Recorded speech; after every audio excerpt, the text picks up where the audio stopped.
Shalom, selamat malam Bapak Ibu yang saya kasih dalam Tuhan Yesus Kristus. Pada malam hari ini kita akan sharing firman Tuhan tentang bilur-bilur Tuhan Yesus Kristus. Sebelumnya kita satu dalam doa. Bapa kami yang surga, Bapa di dalam nama Tuhan Yesus Kristus, kami ucap syukur Tuhan kepadamu Tuhan. Engkau selalu menyertai kami, Engkau selalu menjaga kami, menuntun hidup kami dari selama-lamanya sampai selama-lamanya. Kami tetap dalam perlindungan kuasa-Mu, darah anak domba Allah, dan perlindungan kekuatan-Mu Tuhan, kuasa dan hidup-Mu. Terima kasih Tuhan untuk kehidupan, untuk perlindungan Tuhan. Urapi hamba-Mu dalam menyampaikan firman-Mu tentang biru-biru Tuhan Yesus Kristus. Kami berdoa Tuhan Roh Kudus sebagai guru kami, guru agung kami, untuk memberikan pewahyuan kepada hamba-Mu sehingga semua orang yang mendengarnya mendapatkan sukacita dan mendapatkan sorak-sorai dan damai sejahtera dalam nama Tuhan Yesus. Haleluya, amin. Kita akan membahas tentang biru-biru Tuhan Yesus Kristus, diambil dari 1 Petrus 2 ayat 24. Dari kitab Petrus 1 Petrus 2 ayat 24. Bunyinya, Ia sendiri telah memikul dosa kita di dalam tubuhnya di kayu salib, supaya kita yang telah mati terhadap dosa hidup untuk kebenaran. Oleh bilur-bilurnya kamu telah sembuh.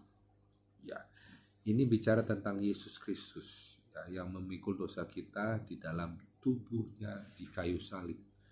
Ya, jadi ini bicara tentang pengorbanan Tuhan.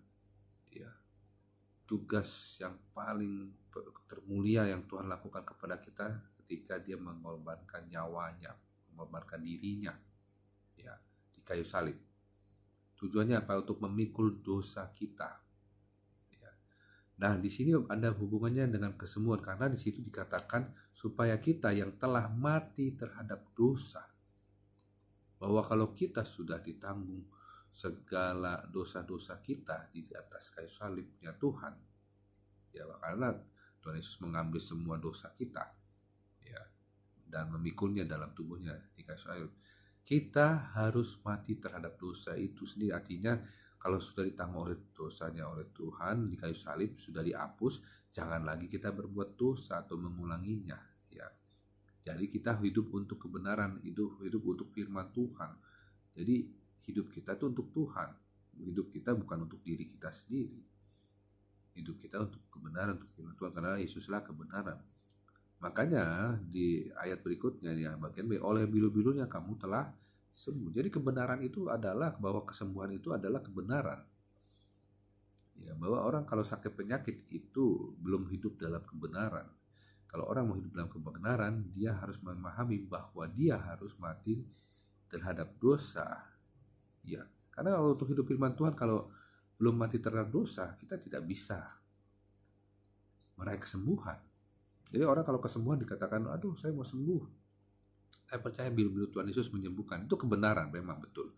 Tapi kalau belum mati terhadap dosa, berarti belum hidup untuk kebenaran. Makanya kita penting sekali untuk melakukan apa yang Tuhan ajarkan, untuk kita mati terhadap dosa. Dan dosa ini menyangkut keduniaan dan kedagingan juga, ya. Mati terhadap dosa, dunia, kedagingan. Jadi untuk hidup untuk kebenaran artinya hidup untuk firman Tuhan, bahwa firman Tuhan itu harus kita baca, karena firman Tuhan lahir iman. Makanya ada ayat firman Tuhan bilang iman timbul dalam pendengaran akan firman Tuhan. Makanya telah sembuh itu berhubungan dengan firman Tuhan yang kita hidupi. Itu. Jadi kita membahas bahwa bilur-bilur Tuhan Yesus Kristus tujuannya bahwa kita harus mati terhadap dosa dan firman Allah kita hidupi. Ya, dengan cara bagaimana kita hidupi, kita baca firman Tuhan, minta tuntunan Roh Kudus, dan jadilah pelaku firman Tuhan.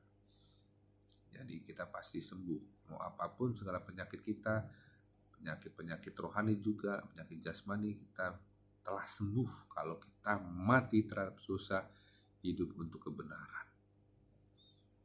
Ya. Jadilah kita jadi pelaku firman, hiduplah dalam kebenaran firman Tuhan. Amin. Kita satu dalam doa. Bapa kami yang surga, kami ucap syukur Tuhan bahwa 1 Petrus 2 ayat 24 ada janji firman Tuhan bahwa oleh bilu-bilumu kami telah sembuh. Dan itu sudah dibuktikan dengan kalau kita mati terhadap dosa, hidup untuk kebenaran. Ajarkan kami Tuhan untuk hidup untuk kebenaran firman Tuhan, untuk selalu cinta firman Tuhan, untuk menjadi pelaku firman Tuhan. Terima kasih berkati umat-Mu Tuhan yang mendengarkan renungan firman Tuhan ini. Biarlah damai sejahtera yang berlimpah-limpah dari Tuhan memenuhi mereka semua. Terima kasih Tuhan, dalam nama Tuhan Yesus, haleluya, amin. Terima kasih, Tuhan Yesus memberkati, shalom.